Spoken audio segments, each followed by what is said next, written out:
Bonsoir à tout le monde et bienvenue dans le vrai monde. Pas facile de perdre ses parents. Pas facile de légiférer sur la fin de vie dans un monde où la mort est souvent masquée. Pas facile de raconter le suicide assisté de son père et d'en faire un livre pour tous. Pas facile d'adapter pour le grand écran un livre si intime. Et oui, dès qu'on parle de la mort, du deuil, des choix, rien n'est facile car tout est possible. On va parler ce soir d'un film qui est sorti mercredi, Tout s'est bien passé, de François Ozon, adapté du livre de Emmanuel Bernheim. Et nous avons trois invités, comme un kaléidoscope d'émotions pour en parler. Mais tout d'abord la bande-annonce. Ouais, allô? Quoi?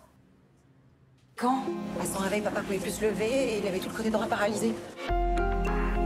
Les filles. Votre père risque de ne plus pouvoir parler, ni s'alimenter. Je veux que tu m'aides à en finir. Tu m'entends?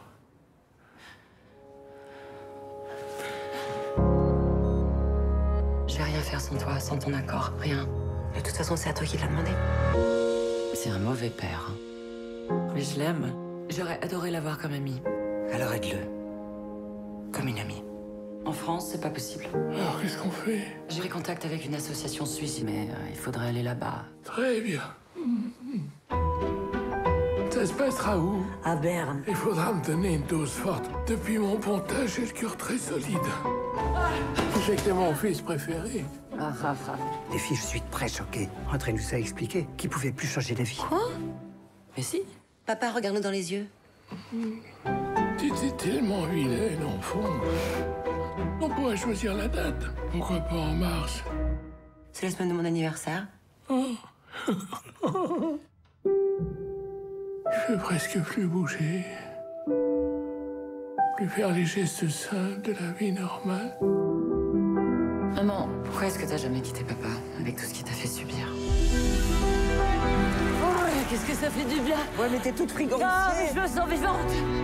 Tu te rends compte? Ce qu'on est en train de faire pour lui, hein? Pas de pleureuse.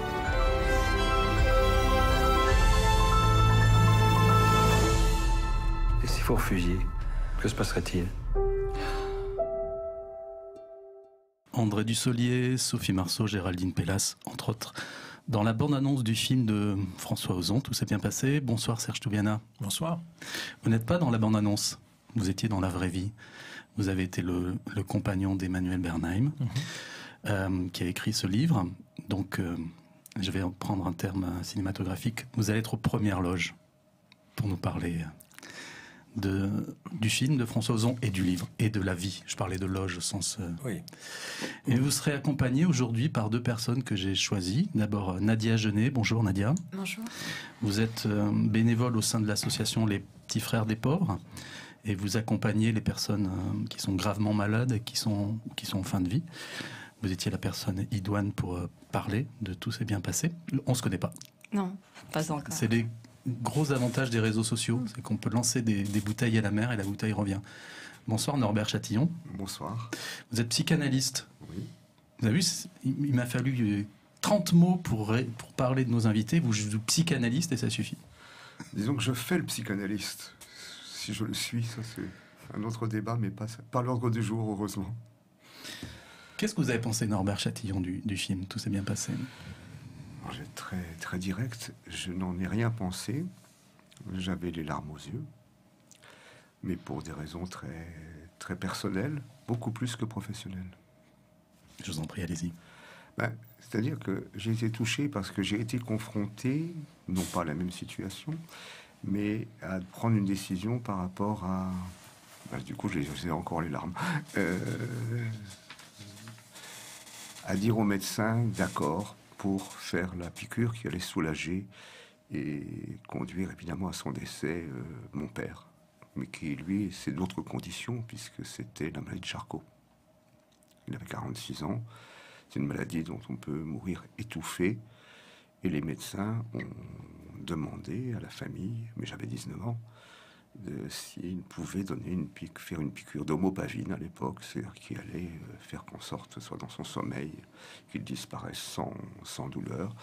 Et j'ai trouvé très lourd, c'est ça qui m'a retouché dans le film, que moi, je sois sollicité par les médecins, pas par... c'est quand même différent, hein, mais pour dire oui. Mais ce qui m'a touché dans le film, c'est très égoïste, parce que ça me parle pas de moi, c'est que moi, le lendemain, je savais qu'il allait mourir. Je suis parti et je suis revenu qu'en fin d'après-midi. C'est difficile, c'est tout. Mais ça m'a accompagné pendant le film. J'ai été très ému. Je pensais beaucoup à la fille qui est, je dirais, sous une injonction. Et ça, c'est d'une violence extrême qui nous accompagne ensuite toute la vie. Nadia, vous aviez peut-être déjà vu des films sur la fin de vie. Alors, il y a le film d'Amenabar qui s'appelle Marat d'intro avec Javier Bardem où un homme décide seul de boire la potion. Alors, à quoi vous attendiez avant de voir ce film ?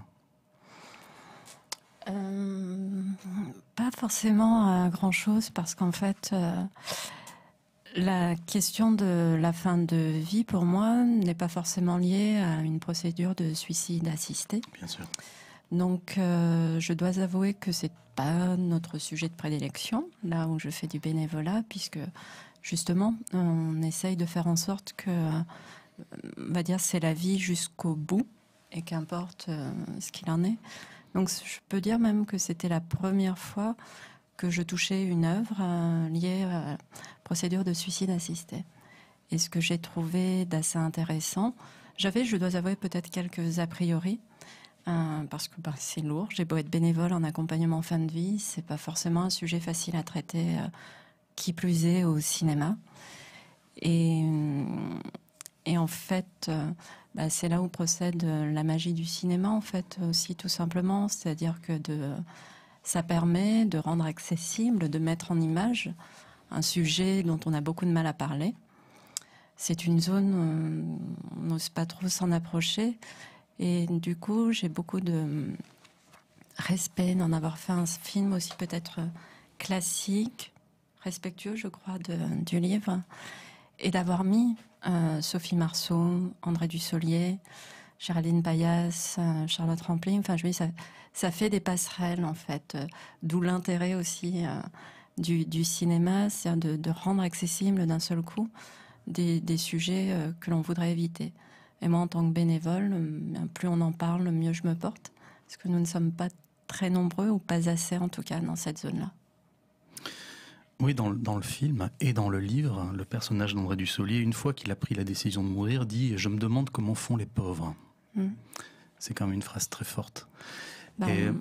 Parce que ce qu'il s'octroie, ce qu'il décide d'avoir comme fin de vie, tout le monde ne le peut pas. Tout le monde ne peut pas aller en Suisse. Non, et justement, alors j'ai trouvé que dans le film, on voit très bien, du reste en termes d'image, de l'hôpital public à la clinique privée. En fait, on voit bien que déjà ce n'est pas du tout la même histoire. Que, évidemment, là où je suis bénévole, dire qu'on est dans des terrains beaucoup plus proches des hôpitaux privés que de cette clinique merveilleuse à la fin. Merveilleuse dans le sens où c'est là où il y a vraiment la notion de soins palliatifs et où d'un seul coup les difficultés deviennent vivables avec de la dignité. Et cette notion de pas tous être égaux devant la fin de vie, c'est quelque chose qui me touche au point d'être engagée à cet endroit-là, parce qu'on parle d'égalité des droits de l'homme à la naissance, etc. Et moi, je peux pas m'empêcher de me dire que quelque chose à l'endroit de la mort, si on pouvait envisager une mort où nous serions tous égaux, ça pourrait être quelque chose de l'ordre du projet de vie ou d'humanité, puisqu'à cet endroit-là, c'est... je pense même que c'est beaucoup plus effroyable que ce qu'on peut s'imaginer, parce que les personnes qui sont abandonnées ne peuvent pas les manifester, sont sous des abris médicaux cachés, et c'est quand on voit déjà ce qui se passe là où c'est visible, là où c'est invisible, c'est inhumain, tout simplement. Serge Toubiana, vous avez été le compagnon d'Emmanuel Bernheim, vous êtes venu nous parler des bouées jaunes. Ma question va peut-être vous dérouter, mais est-ce que vous pourriez nous parler d'André Bernheim? Oui. Je m'entendais bien avec lui, il m'aimait bien. Je crois qu'il était content que sa fille est un amoureux comme moi. Il avait le sentiment d'avoir casé sa fille Emmanuelle et en de bonnes mains. Et moi, je l'aimais beaucoup parce que on avait une relation, je sais pas comment dire, évidemment pas filiale, mais j'aimais bien sa liberté. Voilà, j'admirais beaucoup sa liberté. J'admirais aussi son goût. Il avait beaucoup de goût. Sa femme aussi, d'ailleurs. Claude de Soria. C'est un couple de collectionneurs. Ils avaient du goût, quoi. Ils avaient vraiment pas seulement du goût. Ils avaient du goût avant les autres, quoi. Et il allait à l'opéra, il aimait la musique, il allait voir des films. Il allait à la FIAC tous les ans, à Bâle, à la foire de Bâle tous les ans. Il était l'œil aux aguets, quoi. J'aimais bien ça. Ça me plaisait beaucoup, quoi. Voilà. Et puis on avait des relations, je veux dire, j'étais pas gendre, on n'était pas mariés avec Emmanuel, mais oui, j'étais un peu son gendre et il m'aimait bien, voilà, et moi je l'aimais bien. Mais j'ai quand même réagi assez mal quand il a demandé à Emmanuel de l'aider à mourir. Moi, j'ai dit à Emmanuel, c'est pas possible, il n'a pas le droit, tu n'es pas obligé d'obtempérer. Et elle vous répond, je le fais parce que je suis sa fille. Ouais, c'est très mêlé. Voilà, je voudrais vous dire une chose, c'est une confidence, mais c'est très mêlé, quoi, parce que il y avait aussi cette idée chez Emmanuel que son père s'en aille, quoi. Elle l'attendait aussi qu'il s'en aille, qu'il arrête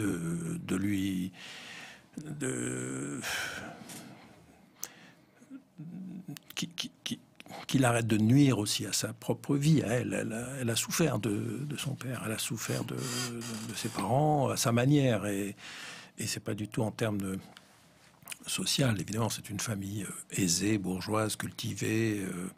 Mais ça vient dans le livre, ça vient par flash, comme ça, dans le film aussi, mais dans le livre, c'est très précis. Il était assez sadique avec sa fille, mais il l'adorait aussi. Donc, c'était très mêlé chez elle. Et quand j'ai lu le livre, quand elle l'a écrit, je lui ai dit, mais c'est un livre d'amour, hein, ton père. Elle n'aimait pas que je lui dise ça. Je pense qu'elle a un peu adouci les angles, quoi. Donc, il y a ce mélange entre, évidemment, obtempérer, l'injonction dont vous parliez, c'est tout à fait le mot, ne pas se dérober à ça, et en même temps peut-être vouloir rater la fin de vie de son père pour s'en débarrasser, quoi. Alors, je ne suis pas dans la position de pouvoir faire des confidences, mais il se trouve que j'ai vu le film à Toulouse il y a une dizaine de jours dans une avant-première, et que François Ozon, qui était là avec André Dussolier, a dit que pour le film, vous avez sollicité, vous et Pascal, pour avoir des choses en plus que dans le livre. Et dans le livre, il y a une séquence, on ne dit pas séquence dans un livre, où elle voit un oreiller et elle se dit, là je pourrais en finir là tout de suite. Ce qui n'est pas dans le film. Non. Ce qui corrobore ce que vous venez de dire sur les choses complexes qu'il y avait. L'ambiguïté, oui. Et puis c'est vrai qu'aussi, on se le disait entre nous, c'est que si on veut mourir, on peut mourir. Si un homme âgé ou une femme âgée, peu importe, il suffit d'accumuler des médicaments et puis un jour de tout prendre et puis de s'en aller tout seul, enfin sans aide de personne. Ça s'appelle un suicide, mais je sais pas, je saurais pas le faire, mais j'ai pas envie de le faire. Mais donc, si vous voulez, la demande qui était formulée par André à Emmanuel, et pas à Pascal, à Emmanuel, c'est très précis. Emmanuel a tout partagé avec sa sœur et heureusement, elle a bien fait. C'était vraiment, je pense qu'il savait qu'il pouvait compter sur elle, voilà. André, c'était un libre penseur, voire un provocateur. Quand vous lui parlez de la rétrospective Kubrick, sur laquelle vous êtes en train de travailler à la Cinémathèque, puisque vous avez travaillé à la Cinémathèque, maintenant vous êtes le président d'Unifrance, lui il fait tout de suite allusion à la séquence de viol dans Orange Mécanique, et ça l'amuse, enfin je veux dire à l'ironie qu'il y a dans la scène de viol avec Singing in the Rain.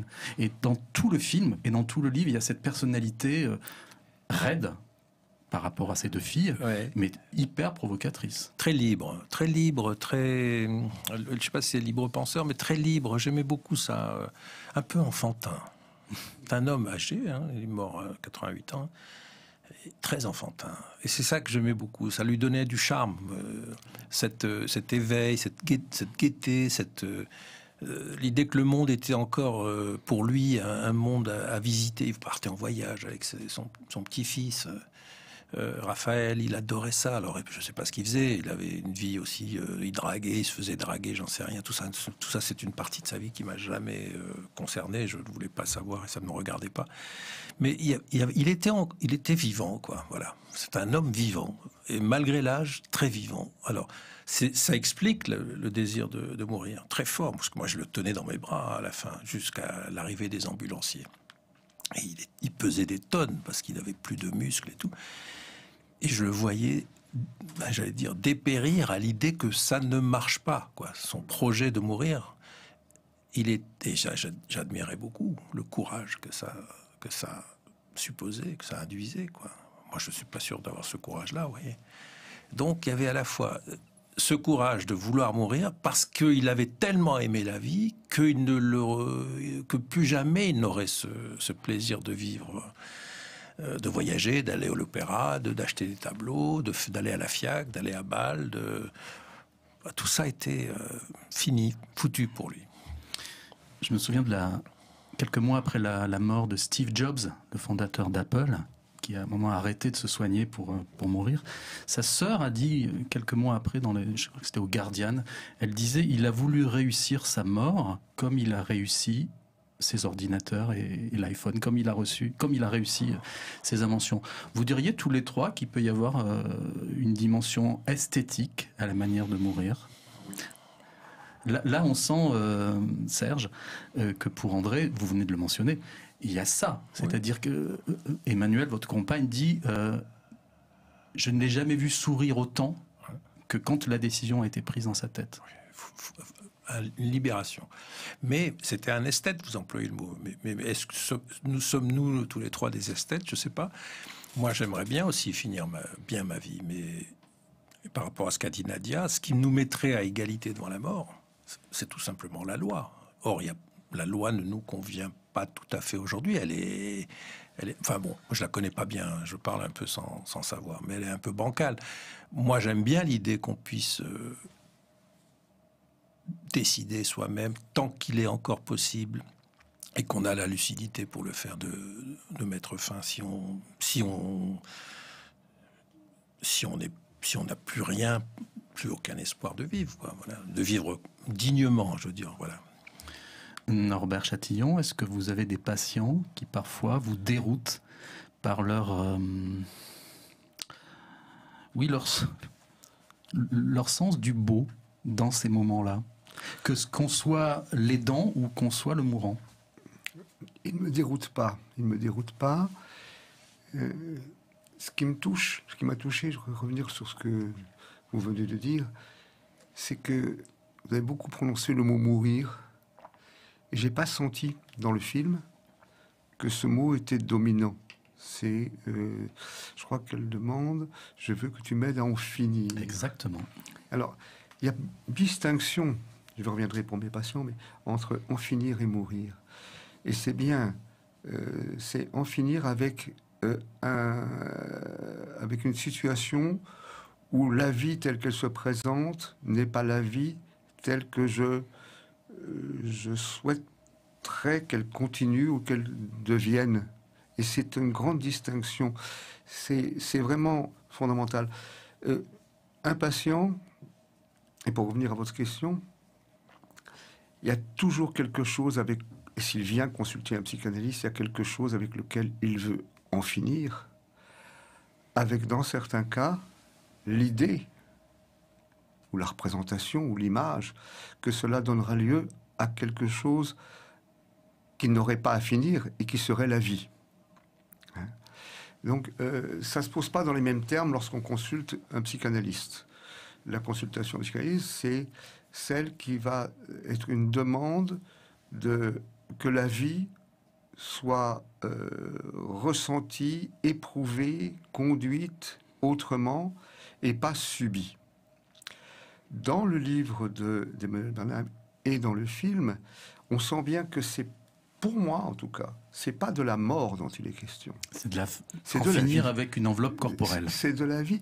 Et pas seulement l'enveloppe corporelle, c'est que effectivement, et je le vois bien avec mes patients, certains parlent de leur corps comme s'ils avaient un corps. Et j'essaie de leur dire, mais attendez, vous êtes votre corps. Le corps n'est pas de l'ordre de l'avoir, il est de l'ordre de l'être. Donc effectivement, et souvent je n'emploie plus le mot corps, je parle d'organisme. C'est-à-dire le mot organisme, c'est une sorte d'unité où on ne fait plus les distinctions qui sont purement conceptuelles pour nous aider à penser ou à parler, mais qui ne sont pas réelles entre le corps et la psyché. J'ai un patient qui, un jour, disait « Oui, mais j'ai un corps, j'ai un corps ». Il se trouve que ce patient avait fait un AVC. Bon, il s'en est remis. Hein. Mais là, quand je lui ai pointé, vous voyez ce que c'est que être son corps. Parce que pendant 6 mois, j'ai pas eu de ses nouvelles parce qu'il n'était même pas en mesure, même sur un SMS, de composer mon numéro de téléphone pour me laisser un message. Il est resté X mois à l'hôpital.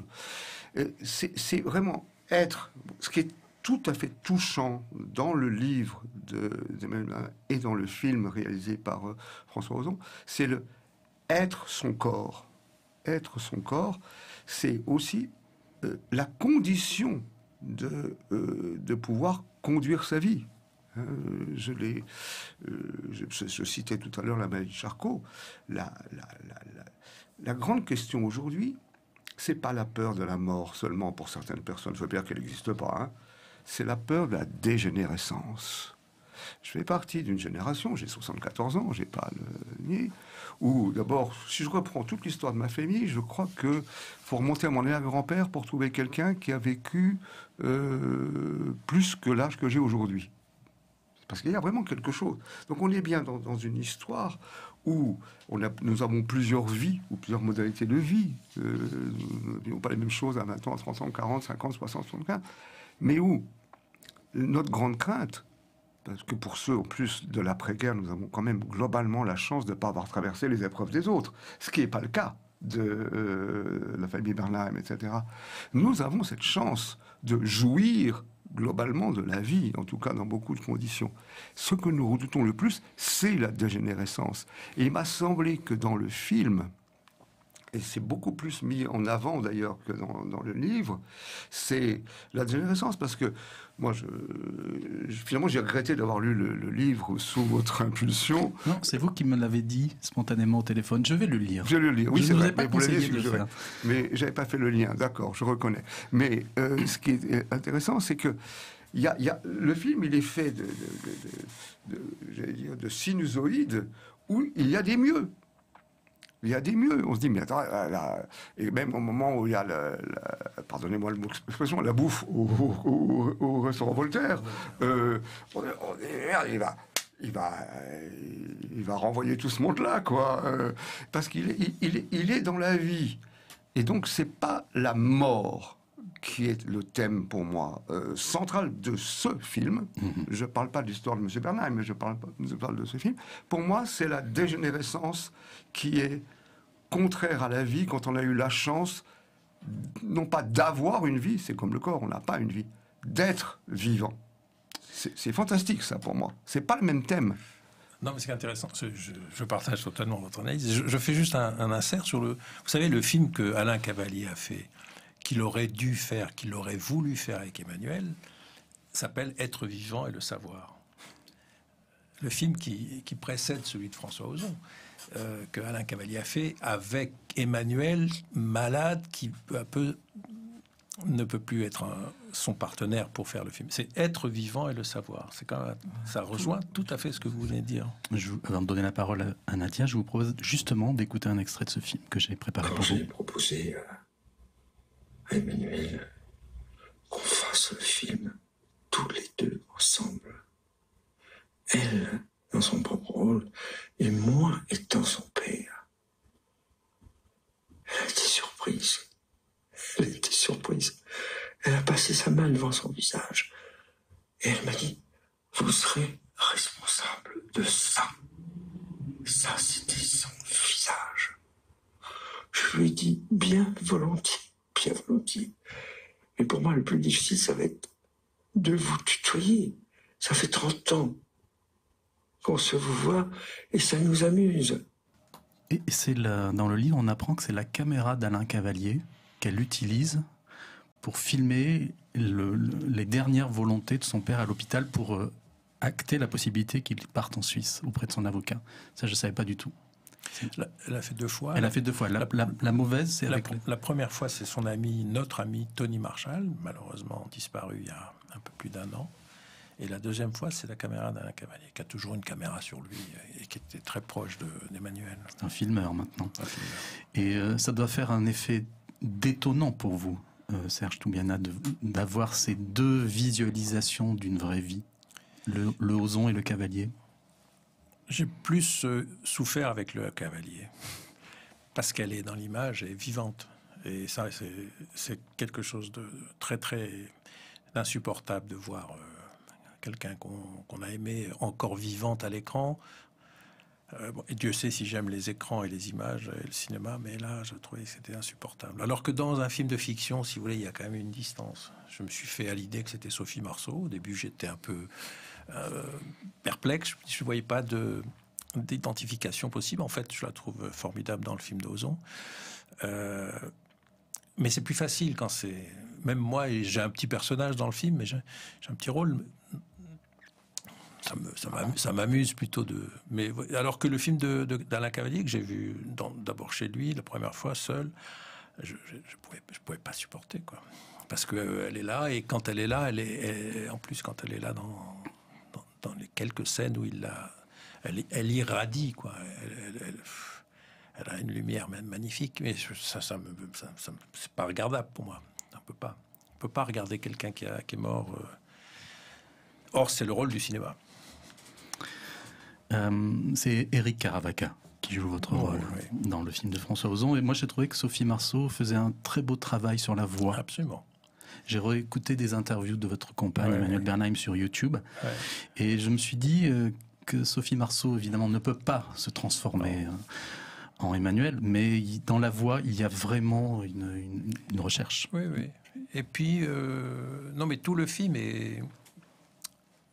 Je sais pas comment dire, il y a une retenue, il y a une élégance des personnages, et Dussolier était époustouflant, je trouve, parce qu'il part avec un handicap terrible, il est allongé, défiguré, et il donne une pulsion de vie à son personnage qui est admirable, quoi. Alors, Nadia Genet, après ces parenthèses, mais c'est ça la littérature, le cinéma, la vie. Je reviens à la question que j'ai initialement posée à Norbert Chatillon sur la dimension esthétique de la fin de vie auprès de certains des gens que vous suivez. Est-ce que parfois vous êtes confronté à ça, ou est-ce que c'est des problématiques vraiment spécifiques ? En fait, c'est... comment dire ? C'est un moment tout à fait particulier. Moi, je ne peux pas m'empêcher de le considérer lumineux, qu'importe le contexte, puisque c'est une forme de paroxysme d'intensité de la vie. Il y a des personnes, je pense à un monsieur que j'ai accompagné qui était évidemment plus capable de parler, etc. Mais de le toucher, de sentir la vie qui passait encore, mais qui ralentissait dans le corps, etc. On sent bien qu'on touche... c'est étonnant parce que c'est notre dénominateur commun à tous. Et c'est quelque chose d'absolument unique. Je ne peux pas dire magique, mais il y a quelque chose de puissant, en fait, tout simplement de puissant. Et je crois que pour quelqu'un qui ne part pas seul, qu'importe le contexte, c'est lumineux. Voilà. Maintenant, évidemment, que lorsque vous évoquez l'idée de la souffrance, c'est la souffrance à éviter. Et c'est vrai que le personnage dans le film ou dans le livre d'André, tout de suite, on voit bien que c'est un esthète, qu'il est tyrannique, et qu'il a déjà dans sa vie, en tout cas il y a des interstices comme ça, je ne vais pas dire une tendance suicidaire, mais il y a quelque chose, plusieurs fois, le rapport à la souffrance lui a l'air extrêmement compliqué. Peut-être une envie de contrôler qui est extrêmement forte. Et du coup, sa future mort devient un projet de vie, puisqu'il en prend le contrôle absolue, et je crois que c'est ça qui le réjouit en tout cas, même si effectivement, dès l'instant où c'est la notion de suicide assisté, ça veut dire partager cela. La maîtrise de sa dernière partie de vie. Voilà. Et ça, c'est, lui, ça le réjouit, ça devient un projet de vie à contrôler, à organiser. Du reste, on voit bien qu'il s'intéresse aux détails, y compris les derniers repas avant, etc. L'essence, la stimulation des sens, qu'on ressent bien dans le film ou dans le livre, c'est quelque chose auquel dans la mesure du possible, auquel on essaie de porter attention.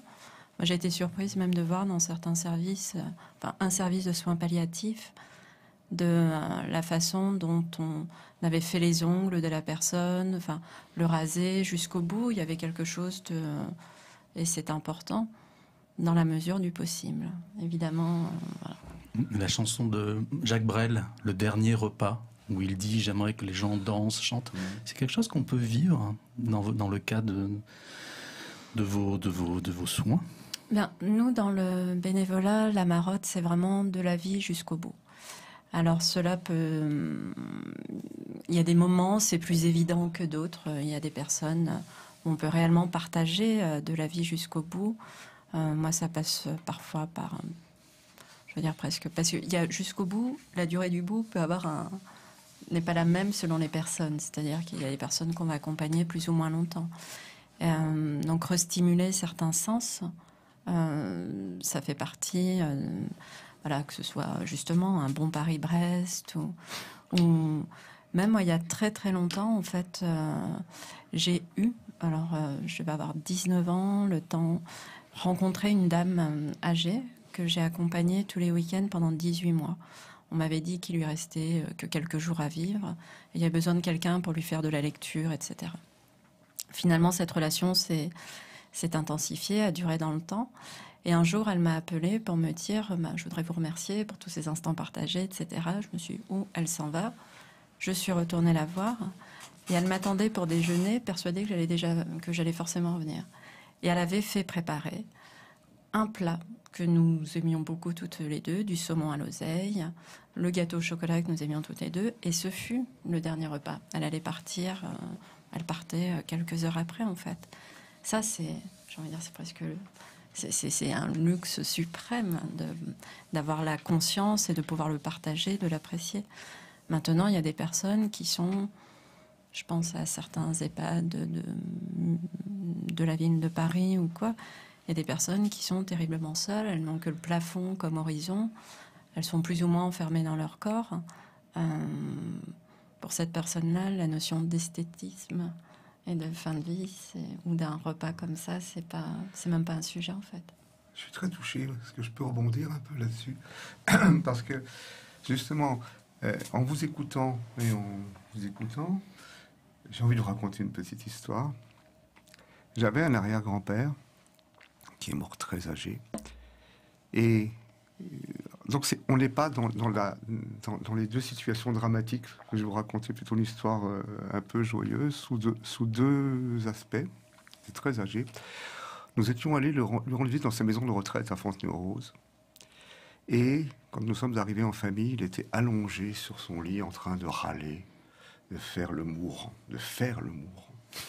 Et puis nous sommes partis, et puis mon père, à un moment donné, m'a dit, j'ai oublié, j'avais 16 ans, il m'a dit, j'ai oublié mon parapluie dans la chambre de ton arrière-grand-père. J'ai monté les escaliers, je suis allé le voir, et mon arrière-grand-père était debout, tenant sur une jambe de l'autre bras, il brossait son bas de pantalon et il chantait, talala, je les ai bien eus, talala. Il avait fait le vieux tel que, c'est-à-dire qu'il organisait son rôle de vieillard.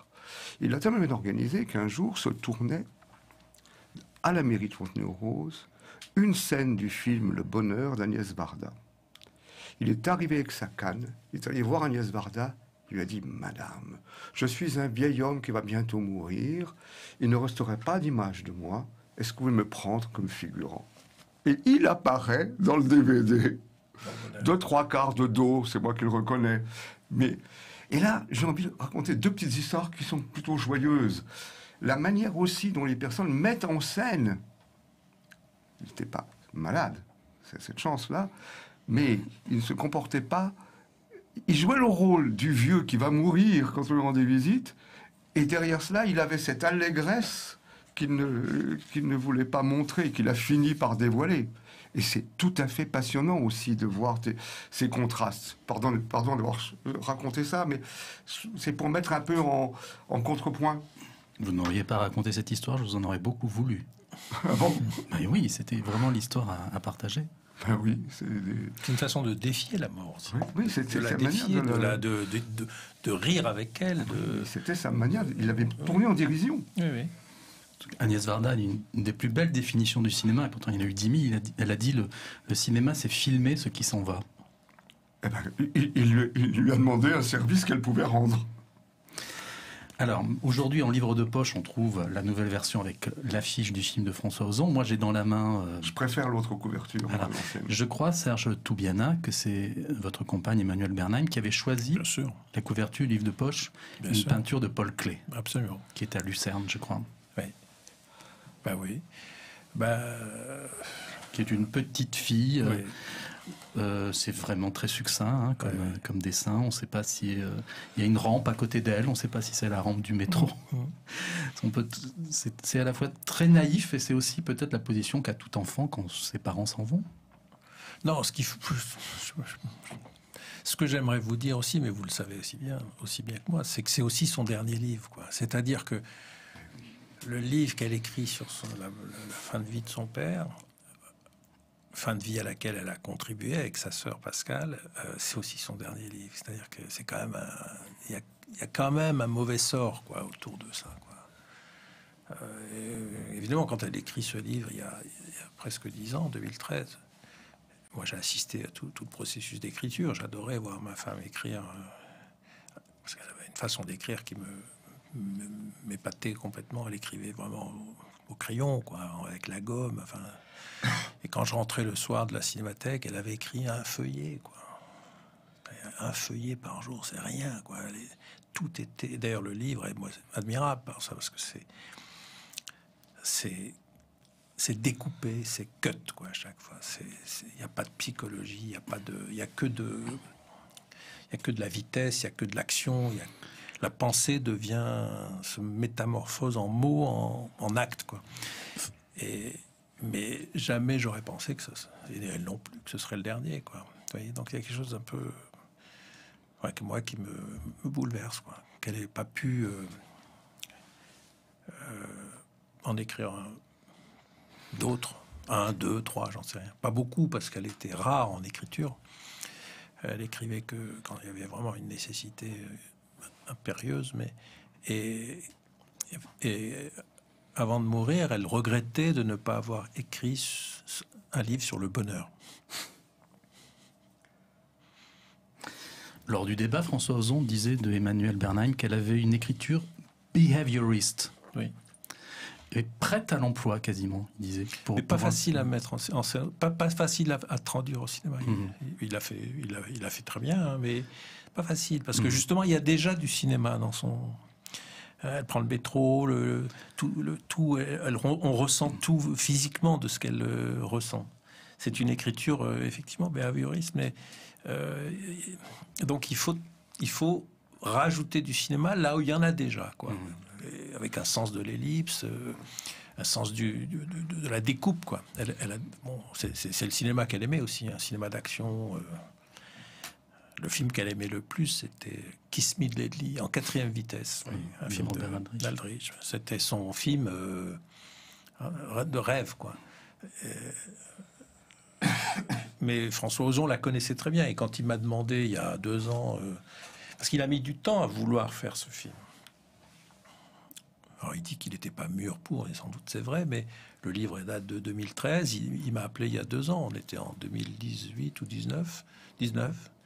Donc chez lui aussi, l'idée d'un film sur la mort a mûri, et et quand il décide une chose, François Ozon, il va jusqu'au bout. C'est pas quelqu'un qui... Il n'y a pas d'atermoiement avec lui.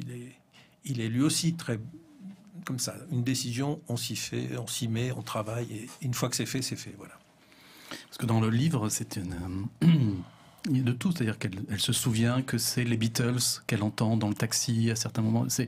C'est à la fois un livre donc sur son père, sur sa sœur, et à la fois, je me demande si à un moment il n'y a pas un point de bascule sur aussi un outil pour nous tous. Est-ce que vous avez senti dans l'écriture de ce livre, à un moment, que peu à peu, elle basculait aussi vers ce livre ne doit pas parler que de moi, mais doit parler à tout le monde?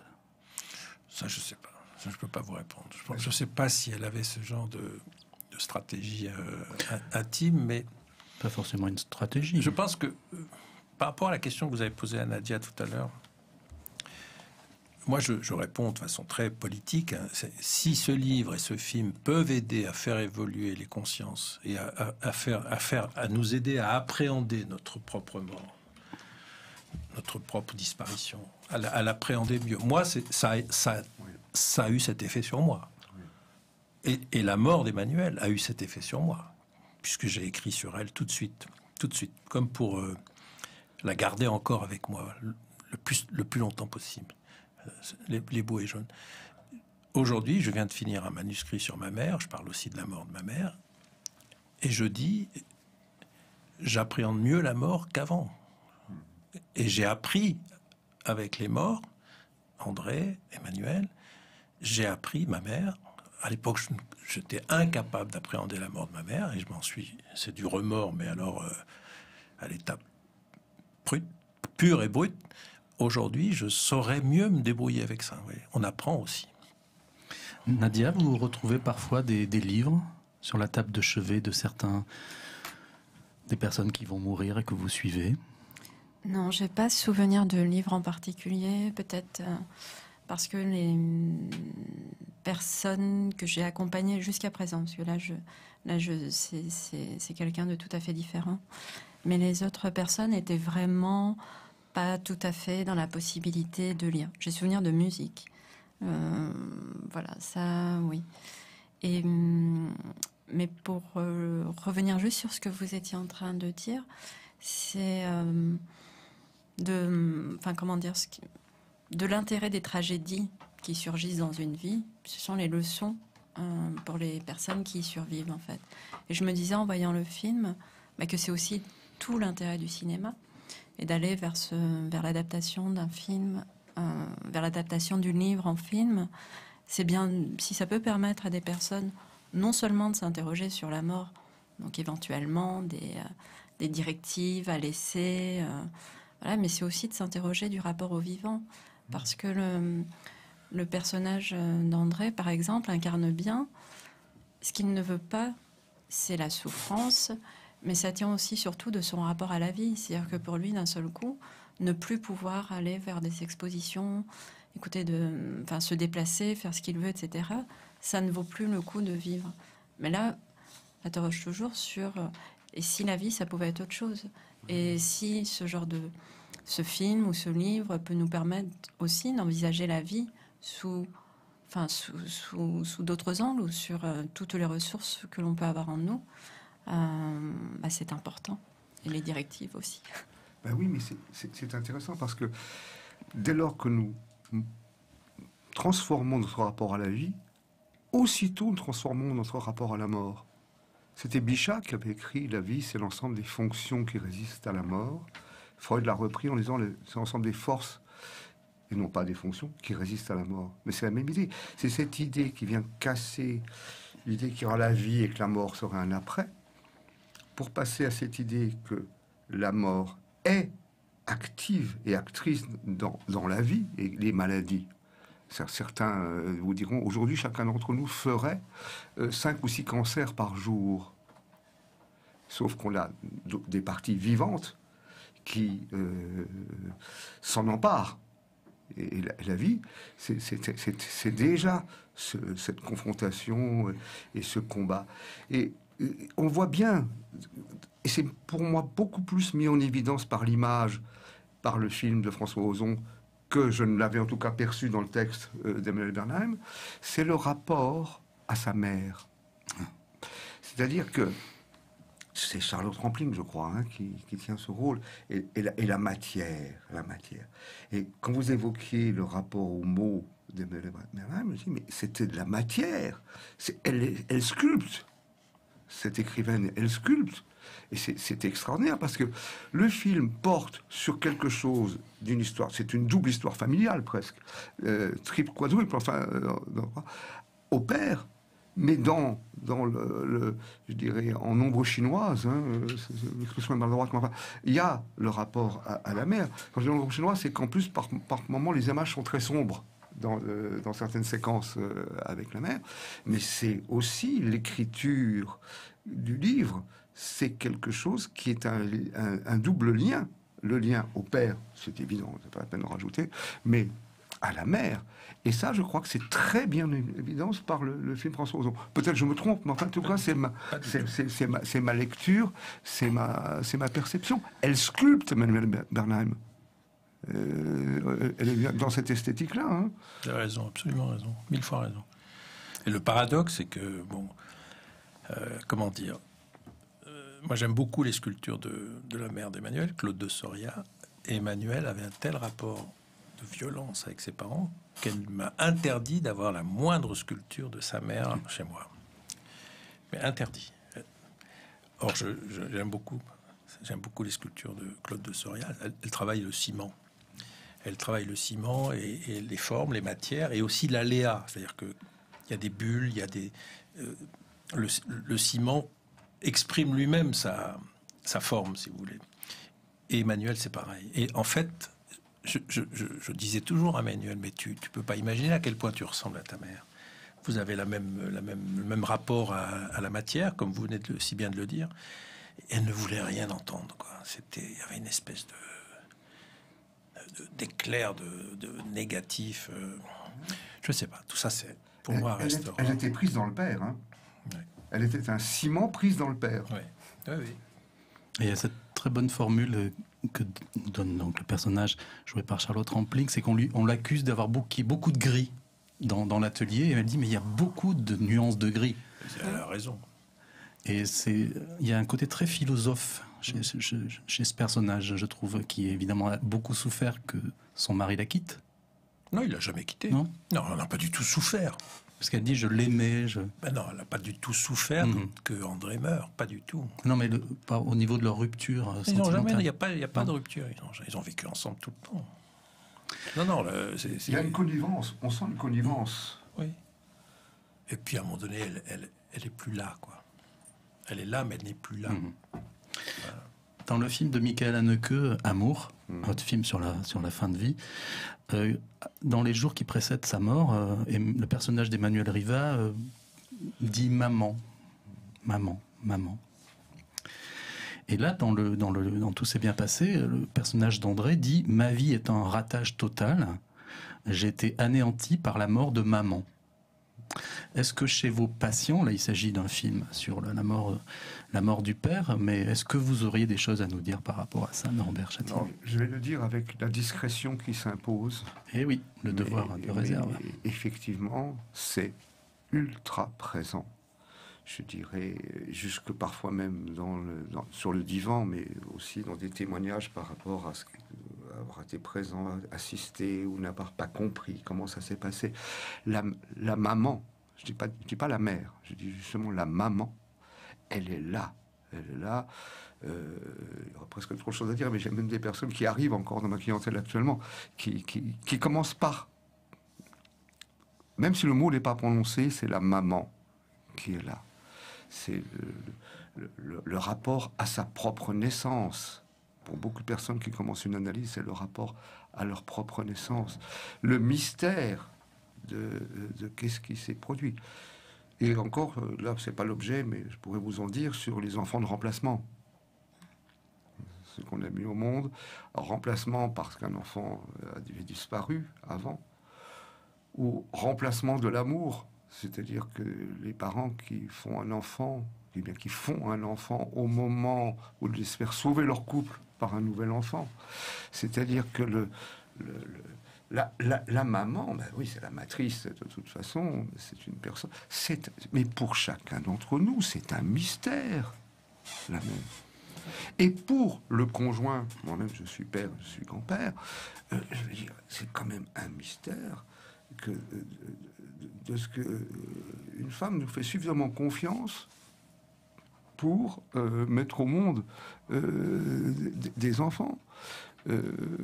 Et même chaque individu se pose la question, moi je l'ai posée en analyse, mes patients la posent, mais qu'est-ce qui a fait la rencontre entre mes parents? Qu'est-ce qu'ils ont j'allais dire, c'est mon mot à moi, c'est fabriqué, mais qu'est-ce qui les a fait se rencontrer? Des fois, ils en parlent, les parents. Ils le disent. Moi, j'ai la chance d'avoir des parents qui m'ont avoué. Ils ont dit, on habitait Belfort, en zone occupée, qui n'a été libérée qu'en 45, hein, pas en 44. Et ils se sont mariés en 43 parce qu'ils voulaient faire de la vie. Et ça a été la conception de ma sœur, qui est née en 44, avant que la Belfort soit libérée. Mais moi, je me dis, mais ils étaient gonflés quand même, dans ce contexte-là. Eh bien, c'est faire de la vie. Donc, il y a quelque chose où, dans l'ensemble, l'espoir des enfants, c'est que leurs parents aient été du côté de la vie. Je sais pas, je ne peux pas vous le dire autrement. Je ne vais pas entrer dans des exemples cliniques parce que je ne peux pas. J'espère que de manière métaphorique, ça suffit. Je me souviens que ma mère a dit devant mon frère et moi, mais que la veille de son mariage, elle priait pour que la robe n'arrive pas. Ben oui. Parce qu'elle ne se sentait pas prête. Et 60 ans après, ils sont toujours ensemble. Ben oui. Nadia, est-ce que c'est ce retour à la mer, ces mots balbutiés, tout ce dont nous vient parler Norbert, qu'est-ce que ça évoque pour vous? Ah ben je crois que 100% des personnes que j'ai rencontrées à la porte de la mort reviennent à la mer. Je ne connais pas une personne qui n'ait pas fait allusion à la mer. Plus qu'au père? Plus qu'au père. Oui, d'accord. Indéniablement, et je me disais qu'en fait, finalement, le rapport à la vie tient beaucoup du rapport à la mer. Et tant qu'on n'a pas digéré d'où l'on vient, dans quelles circonstances... Même ingéré. Oui. Même ingéré. Plus. Que pour digérer, il faut déjà ingérer. Plus. Il y a quelque chose... Autrement, j'ai plus de boulot, moi. Il y a quelque chose de bancal. Mais la mer... même des personnes qui étaient fâchées avec la mer, pour qui ça n'était plus un sujet, pour qui... Enfin voilà, ça c'est vraiment le gros dénominateur commun. Quand André Bernheim prononce cette phrase, il n'a que 31 ans.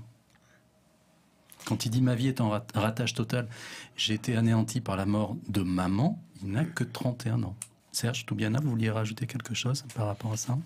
Non, je peux juste dire que pour Emmanuel, il n'y a pas eu de retour à maman, quoi. Il y a eu, j'étais là jusqu'à la fin. Non, c'était.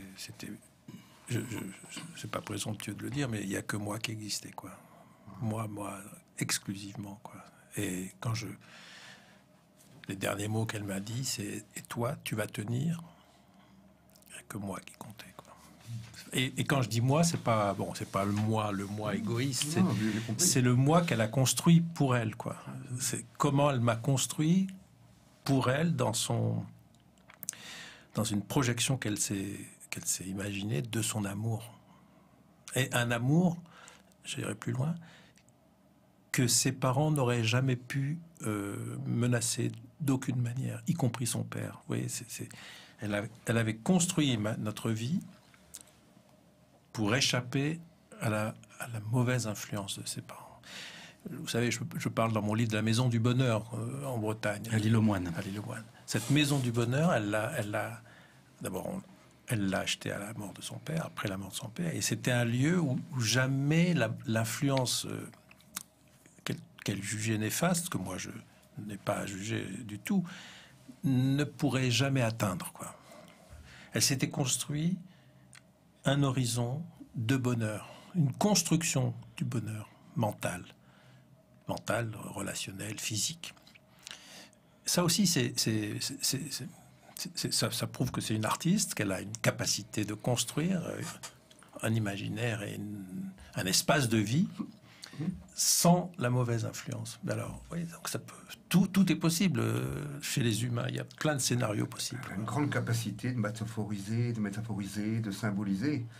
Et effectivement, ce qui fait en sorte que chacun prend la voie qu'il peut pour, je dirais pas forcément se détacher, mais se dégager de l'emprise, non pas de la personne de la mère ou de la personne du père, mais de l'emprise, de la manière dont les parents les ont, dans laquelle les parents les ont placés.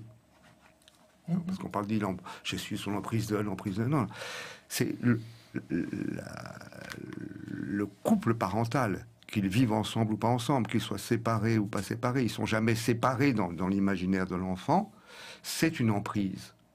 Et souvent, on voit en analyse que les gens parlent de l'un ou l'autre comme ayant une emprise, alors que l'emprise, elle est beaucoup plus subtile. Elle est ce mystère du lien qui les a fait leurs parents. Et là, ce que vous évoquez, moi, me touche beaucoup, parce qu'effectivement, c'est un choix de vie, j'allais dire, prenons les mots à la lettre, un choix de vie. Alors que les parents, parfois, il y a dans l'inconscient des parents quelque chose qui est aussi un choix de mort. Je m'explique. Il y a eu des grands tremblements de terre en Chine et des grands éboulements il y a quelques années. Et vous savez qu'en Chine, on le sait tous, ça a été le courant de l'enfant unique. Et il y a un monsieur qui pleurait parce qu'il venait de perdre ses enfants dans la catastrophe géologique. Et il me dit, mais qui va s'occuper de moi quand je serai âgé? Vous imaginez, et là, vous êtes en train de décrire, tel que vous venez, monsieur Toulena, le dire, quelque chose qui est que une personne, une dame, madame, choisit ce qui est amour dans sa vie. Vous savez, c'est un sacré chemin qu'elle a fait. Hein. Je n'aurais jamais l'indiscrétion de demander si elle a fait une analyse ou pas. D'ailleurs, 15. Bon, je vous le dis tout de suite. Oui, 15. André aussi, tout le monde. Sa mère aussi, moi aussi. On a tout. La psychanalyse est tout le temps là. Oui, mais elle est comme un palliatif. Oui, mais dans le texte comme dans le film, c'est tellement subliminal parce que justement, elle est là lorsqu'on n'a plus besoin des mots psychanalytiques, lorsqu'on n'a plus besoin du jargonnage de tout cela. Dans le livre, j'ai remarqué, parce que le livre n'est pas mortuaire. Il y a beaucoup, il y a de l'humour, il y a du quotidien. À un moment, elle voit un siège sur Internet, un siège de confort pour son papa, et elle le décrit comme si ce siège allait devenir Robocop et devenir échapper à tout contrôle. Moi, il y a un petit détail qui m'a intéressé, c'est qu'elle n'a pas très envie, Serge Toubiana, que vous voyez qu'elle prend beaucoup de médicaments. Non, elle voulait pas. Le Lexomil, etc. Non, elle dit, je veux pas que Serge le voie. Oui, vous savez, quand elle est tombée malade du cancer, elle voulait pas que je sache. Hein. J'ai mis un temps fou à comprendre. Là aussi, je m'adresse à vous, Norbert, c'est que l'homme ou la personne a une capacité de ne pas voir qui est inouïe, quoi. Moi, je suis l'exemple vivant de quelqu'un qui n'a pas voulu voir que la mort gagnait du terrain. J'étais du côté de la vie et je voyais qu'Emmanuelle était tellement forte, tellement capable de vivre que je ne voyais pas qu'elle était en train de perdre son combat. Donc on a une capacité de ne pas voir qui est absolument... Alors, je ne sais pas si c'est lié à l'enfance ou au déni ou à l'aveuglement, où on ne veut pas voir ce qu'on... Ou à la survie. Ou à la survie, je ne sais pas. Mais, pour l'autre, y compris pour la personne que l'on aime. Absolument. Ça vous évite et ça lui évite le surcroît d'angoisse, en tout cas pendant un certain temps. Absolument. En tout cas pendant un certain temps. Absolument. Nadia? Oui, non, j'allais dire, de toute façon, chacun fait avec son équipement. On ne peut pas s'inventer ce que l'on n'a pas, en tout cas. Mais nous, dans l'accompagnement auprès des personnes malades ou en fin de vie, je sais en tout cas qu'on porte une attention toute particulière aux aidants. Et je me souviens comme ça d'une femme qui accompagnait son mari, qui était vraiment, pour le coup... il n'y avait plus d'espoir, hein, en tout cas. Et elle était dans une forme de déni, à continuer de projeter pour après, quand il sera guéri, en termes de voyage, de projet de vie, quoi. Et là, je voyais qu'il y avait une fêlure immense et qu'il fallait faire très attention parce qu'elle allait se retrouver seule, elle, après ça, et qu'elle était en train de se fracasser, en fait, tout simplement. Donc c'est vrai que c'est pas évident. C'est pas évident pour tout le monde, mais je pense quelque part que si elle a pu tenir aussi longtemps auprès de lui, c'est parce qu'elle avait fait cette carapace et qu'elle lui a emmené de la vie tant qu'elle pouvait, quoi. Dans le livre et dans le film, on fait allusion aux sous-effectifs et au fait qu'il y a de l'indignité dans le traitement que l'on a auprès de certaines personnes âgées. Et d'ailleurs, dans ce qui est arrivé à André, il partage une chambre. On pourrait croire que ses moyens financiers l'amèneraient à une chambre individuelle, mais il la partage. Moi, c'est surtout dans la scène qui est aussi dans le livre, quoi. C'est-à-dire que quand il a fait sur lui et qu'il faut 2 heures, elle appelle, il faut 2 heures pour venir le changer. Et elle s'insurge en disant mais quand même 2 heures pour...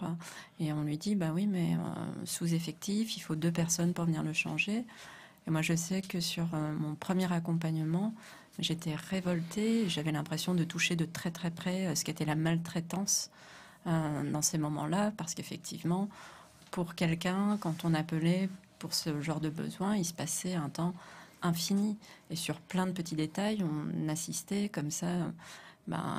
ce que l'on appelle communément de la maltraitance. Mais au bout d'un moment, à force d'observer, on voit bien ce que l'on voit dans le film, qui est très bien dit, c'est pas de la maltraitance, c'est le personnel qui est d'abord maltraité, parce que en sous-effectif. Et pour eux, c'est extrêmement violent d'être... de faire du soin sans en avoir les moyens et de bien voir, parce qu'ils en ont conscience, quoi, en fait. Et je trouve ça très intéressant aussi qu'en termes d'image, on voit bien cette différence entre l'hôpital public et la clinique privée. L'hôpital public, on a un vrai souci, mais vraiment, et c'est pas là récemment. Ce qui est arrivé là récemment n'est qu'une conséquence de quelque chose qui est dit depuis des années. Et ça, c'est... La dimension politique que Serge Toubiana soulignait tout à l'heure et sur laquelle vous apportez une insistance formidable. Et là, c'est une réussite dans ce film. Surtout... D'interpellation, hein. Ouais.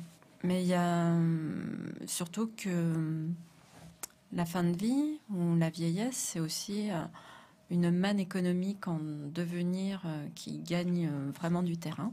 C'est un vrai marché. Voilà. C'est devenu un vrai business. La mort aussi est un marché. Ouais.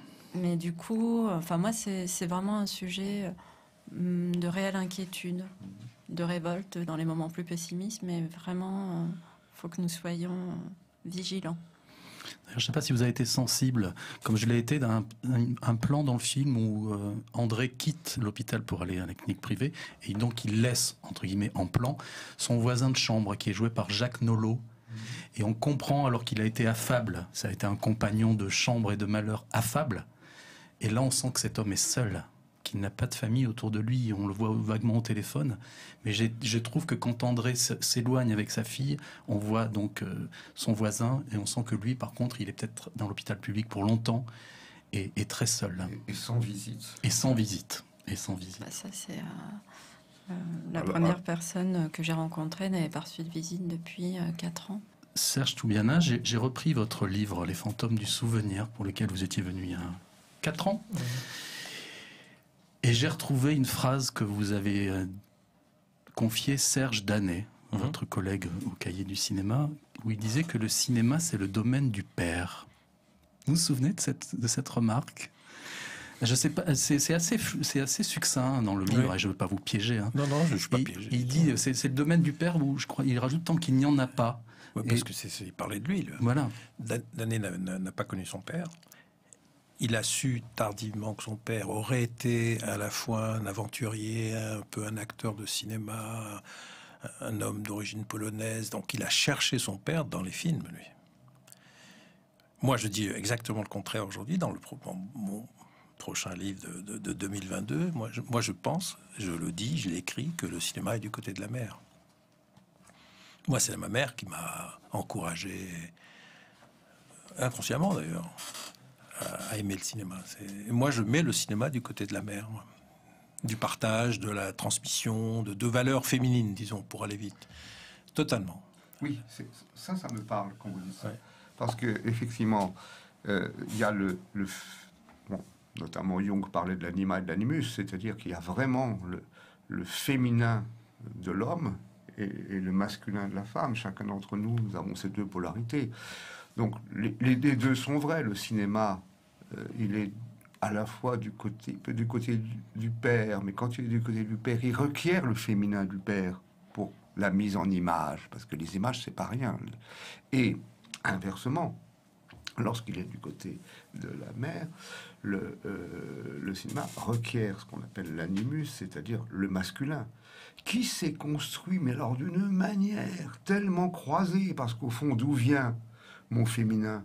On peut croire qu'il vient de ma mère, c'est simpliste, mais il vient aussi du féminin de mon père, et mon masculin vient peut-être de la partie masculine de ma mère, mais à ce moment-là, je peux remonter à mes grands-parents. Alors, vous m'éviterez de refaire le croisement successif, mais c'est souvent caricatural. Mais de toute façon, vous avez raison de poser la question. Mais il n'y a de cinéma qui tienne que s'il est capable de tenir ensemble. C'est ce qui fait art. La dimension masculine et la dimension féminine de chacun des personnages, qu'ils soient hommes ou qu'ils soient femmes. C'est comme ça que ça tient. Alors, je ne voudrais pas occulter dans Tout s'est bien passé la dimension juridique, voire judiciaire, hein, puisque à la fin du film, c'est à deux doigts que tout capote pour une histoire de droit, de garde à vue, de dénonciation, de témoignages presque humiliants des deux sœurs qui doivent faire une déclaration spontanée. Et même du rapport à la loi avec un grand L, avec les deux ambulanciers à la fin. Oui. Exactement, qui sont musulmans et qui n'ont pas le droit, pour leur religion, de donner arbitrairement la mort à quelqu'un. Serge Toubiana, je voulais savoir si, dans le livre, on fait allusion donc à une policière qui dit, in fine, à votre épouse, « Faites ce que votre cœur vous dit ». Cette phrase, est-ce qu'elle vous en a fait des ricochets ensuite? Est-ce qu'elle vous en a parlé rapidement de cette phrase qui lui avait été donnée par une dépositaire de la loi? Bien sûr. Donc moi, pendant ce temps, au moment où ça se passe, moi je suis avec André... Dans une cage d'escalier. Avec la chaise roulante qui ne rentre pas dans l'escalier. Donc je le prends dans mes bras, il pèse très lourd parce qu'il est...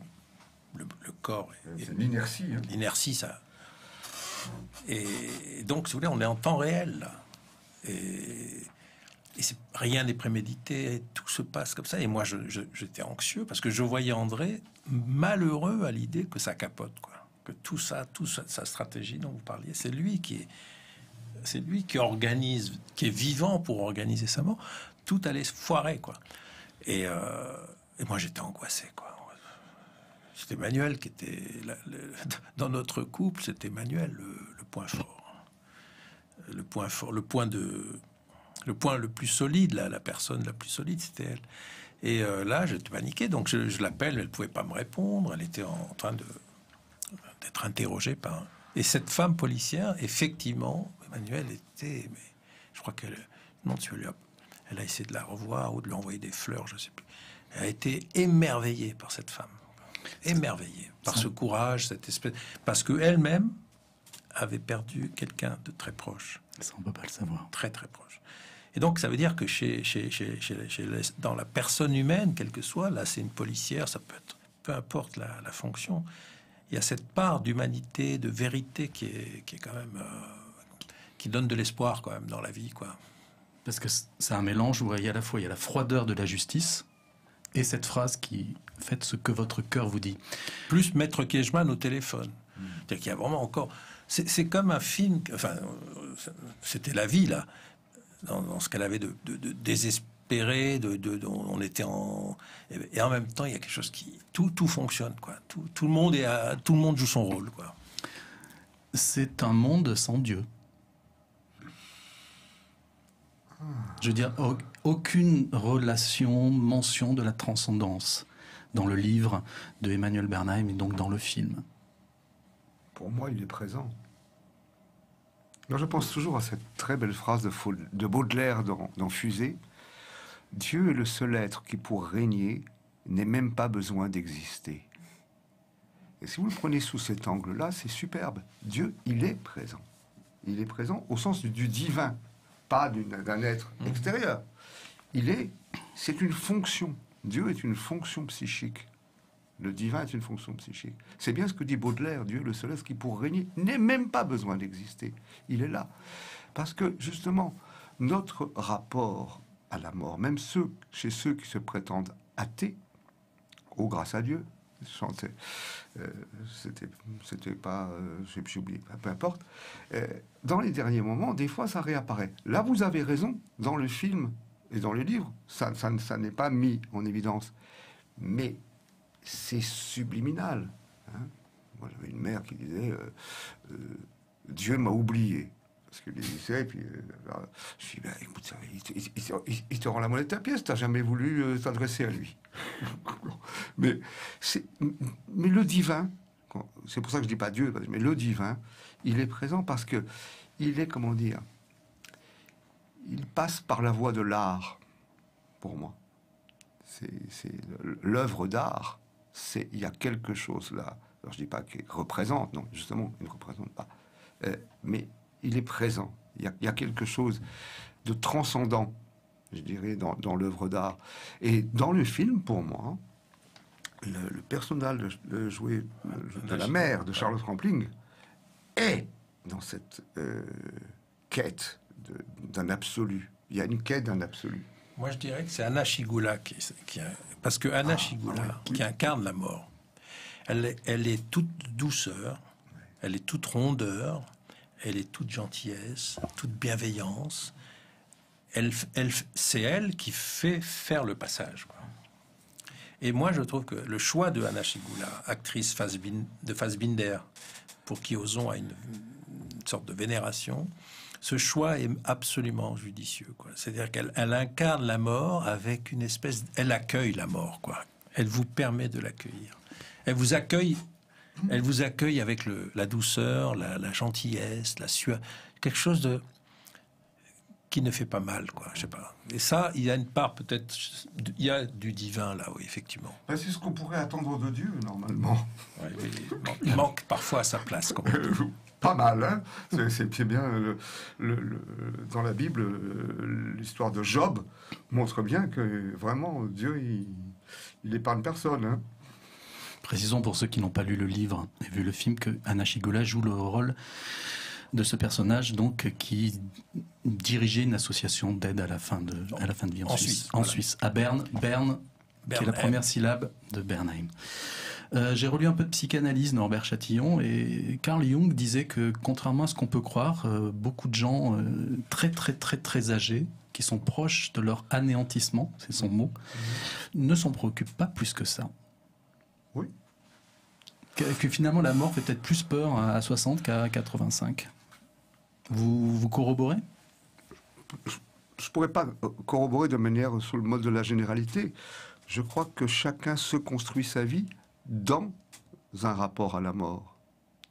Mais dans un rapport à la mort qui, comment vous dire cela, a pris naissance, je dirais, dans le ventre de la mère. Hein ? Je vais vous donner un exemple. J'ai un ami qui était né le 10 août 40 et dans des déplacements professionnels que je ne préciserai pas, nous nous sommes trouvés sous des bombardements dans un pays à l'étranger. Et lui, il avait régulièrement des malaises. Alors qu'après, il avait vécu la guerre d'Algérie dans des conditions difficiles, mais les bombardements... Et puis un jour, je lui ai dit, j'ai voulu faire un peu le psychanalyste. Je lui ai dit, mais qu'est-ce qui se passe que chaque fois qu'il y a des bombardements, tu as des malaises? Je lui ai dit, mais t'es né le 10 août 40.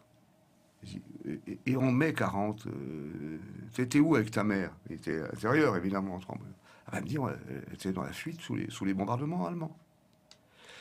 C'est-à-dire qu'il y a quelque chose, pour chacun d'entre nous, de peur, très archaïque, soit que nous portons parce que nous portons intérieurement ce que nos parents nous ont transmis de leur rapport à la mort, y compris dans le réel, y compris de leurs angoisses. Parce que ce qui est le plus difficile à travailler dans le travail analytique, c'est de comprendre que l'angoisse fait partie de la vie. Qu'elle fait partie de la vie. L'angoisse, ce n'est pas un mauvais symptôme, c'est parfois un très bon signal. Ce qui est symptomatique, c'est le fait que l'angoisse devient paralysante. Eh bien, pour le rapport à la mort, c'est exactement du même type. Il est sain, le rapport à la mort. Il a à le construire de manière saine. Mais dire « je n'ai pas peur de la mort », moi je suis navré, mais cette phrase, elle est une sorte de... elle ne présente aucun intérêt en elle-même, parce que nous y sommes confrontés. Alors, selon les âges... Attention, moi je fais partie de cette génération dont la famille n'a pas eu trop à souffrir des guerres précédentes. Hein. Mais les grands-pères, ils sont nés après la guerre 14, ils sont devenus pères après la guerre 14, donc c'était les survivants. Et puis ma génération, elle a échappé à tous les pires. Et je crois que ce serait vraiment indélicat de répondre depuis une position d'une génération, alors que je sais aussi aujourd'hui, hein, quand on voit ce qui se passe, là, j'ai reçu un ami revenant d'Afghanistan il y a à peine quelques jours. Bon, il vous dirait pas la même chose, hein, parce que la mort, elle est là, elle est là à l'extérieur. On parlait des gens fin de vie, ayant probablement bien vécu et qui disent qu'en fait ils ne sont pas plus obsédés que ça et qui prennent des fois le quotidien comme il venait. Mais ce sera l'objet d'une autre émission. Mais bien entendu, ils la prennent comme ça, la mort, comme un moment de vie. On pourrait écrire fin de vie, FAIM. Oui, tout à fait, mais complètement. C'est le titre de votre nouveau livre? Non, du suivant. Nadia, il nous reste quelques minutes. Dans le film et donc dans le livre, il y a cette anecdote très intéressante où, en fait, il y a une personne qui a reculé face à son suicide assisté. Et c'est un monsieur très amoureux d'une jeune femme beaucoup plus jeune que lui, à qui il offre une robe rouge. Donc elle la passe, et il la voit, je crois, le lendemain. Et non, elle est trop belle, je peux pas mourir. C'est déjà arrivé? Mais moi, je suis pas du tout à l'endroit du suicide assisté. Non, mais je veux dire, je sais, par contre, mais je parlais des rebondissements quand même. Je suis pas, encore une fois, je crois que je suis pas au bon endroit. C'est un peu triste à dire, mais là où nous sommes, c'est plutôt assez. On est vraiment, sur des personnes isolées, dans une très grande précarité, qui partent dans des conditions plutôt difficiles. Par contre, de quelqu'un qui va à tout prix mourir et qui se laisse aller, qui ne prend pas de traitement, etc., qui au bout du compte, dans les tout derniers instants, on sent bien qu'il y a un pétillement qui revient, etc., ça oui. Mais après, dans le film, je sais que moi, sans cesse, quand je voyais les conditions dans lesquelles André était en train à la clinique, surtout qu'il y a un rapport dans le film, qui est beaucoup dans le livre aussi, à la nourriture. J'ai trouvé le travail du son très intéressant dans le film pour ça. Et je me disais à un moment donné, il va pas. J'espérais quelque chose de l'ordre du rebondissement. Ils disaient, non, finalement, voilà, parce que quelque part, par rapport à ce que j'ai l'habitude de voir, je me disais, il va prendre la mesure que maintenant, c'est ça sa nouvelle vie. Et quand il dit tout ça, ça n'est plus moi, il va pouvoir se dire, non, mais finalement, c'est peut-être un autre moi. En fait, c'est là qu'on voit qu'il vient d'ailleurs, hein, et que c'est, pour lui, effectivement, ça n'est plus ça. Non, mais vous avez raison, mais ce qu'elle veut dire, une chose vraie pour André, mais je trouve que c'est très intéressant comme exemple pour nous, c'est que pour décider de sa mort, il vaut mieux être fort que faible. Or, il a repris des forces, c'est cette force-là qui le motive encore plus. Il a un but. Voilà. Alors que s'il avait été un légume, il n'aurait pas pu prendre cette décision. De l'intérêt des directives anticipées, de l'intérêt aussi d'être amené à se poser ce genre de questions, de prendre la mesure, parce qu'effectivement, c'est pas le jour où on est coincé que l'on ne peut plus parler. Voilà. Mais après, nous, je veux dire, là, on est vraiment sur la fin de vie, le suicide assisté, etc. Il est tout à fait évident qu'idéalement, que ce soit dans le serment d'Hippocrate ou dans la notion de soins palliatifs, ce que l'on souhaiterait, c'est pouvoir vivre dignement jusqu'au bout, qu'il y ait de la vie jusqu'au bout et que la mort, petit à petit, fasse partie pleinement de la vie à ce moment-là, qui est pas deux mondes comme ça qui le vit bien, qui a les moyens de bien franchir cette porte, quoi. Vous avez raison, si vous me permettez. Il y a un point sur lequel je ne suis pas tout à fait d'accord avec vous. Comme vous avez dit, d'où l'intérêt des directives anticipées. Oui, d'un point de vue social, je pourrais aller dans votre sens. Mais d'un point de vue psychologique, je peux me dire, mais les directives anticipées, c'est un testament d'une certaine façon, hein, ça l'est. C'est quand même aussi une manière, en temps décalé, et non pas en temps réel, comme dans le livre, dans le film, dans l'histoire, de déléguer aux autres, et donc de ne pas prendre en charge. J'ai déjà décidé avant, et maintenant je laisse faire, donc de lâcher. Ce qui est très intéressant là, c'est que justement, il ne lâche pas. Et moi, j'ai vraiment envie qu'on se pose la question de savoir si de trop légiférer sur je dirais, la facilité des choses ne reviendra pas à quelque chose de l'ordre des directives anticipées, au sens où je dis pas que je les dénonce, je les critique, au sens où je donne un regard critique, mais je suis très ambivalent moi-même là-dessus, et sur le fait que, justement, ce dont témoigne ce livre, c'est justement quelqu'un qui décide à chaque moment de sa vie du lendemain. Et les directives anticipées, ça peut être aussi d'avoir lâché tout. Parce qu'il en a les moyens. Après, moi, je suis pas une...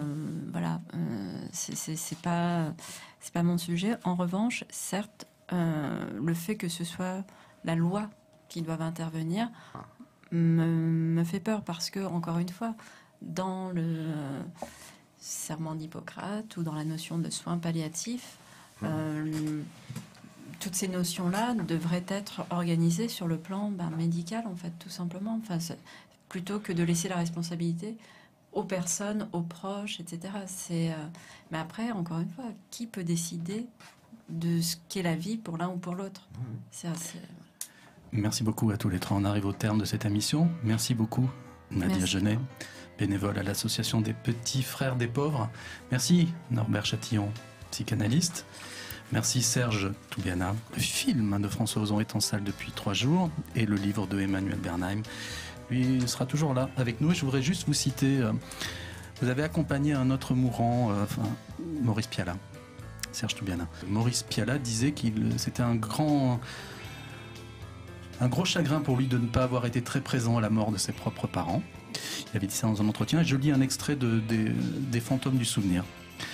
Quelques jours plus tard, vous, Serge Toubiana, je réalisais avec Maurice à son domicile une longue émission pour France Culture qui eut un large écho. Nous avions alors eu le projet de faire un livre sous forme d'entretien. C'était sans doute trop tard. Son état de santé se dégradait. Il fut hospitalisé à Necker où je lui rendais visite pour soulager Sylvie, sa femme, qui le veillait constamment. Curieusement, j'y repense comme des moments très doux avec de longs silences. Dans ses hallucinations, Maurice regardait fixement l'un des murs de sa chambre et revoyait son père. En vie. Sur une vitre, il voyait courir un lézard. « Regarde, tu le vois là. » Il fallait le rassurer tant il était angoissé. Vous voulez rajouter quelque chose? C'est un souvenir très fort, oui. Et là, effectivement, j'ai accompagné plus Maurice Pialat que j'ai moi-même accompagné mon père, vous voyez. Donc c'est toujours un peu des regrets, des remords. Voilà. Merci Serge Toubiana, merci Norbert Chatillon, merci Nadia Genet. C'était Le Vrai Monde, édition de septembre. On se retrouve en octobre. À bientôt.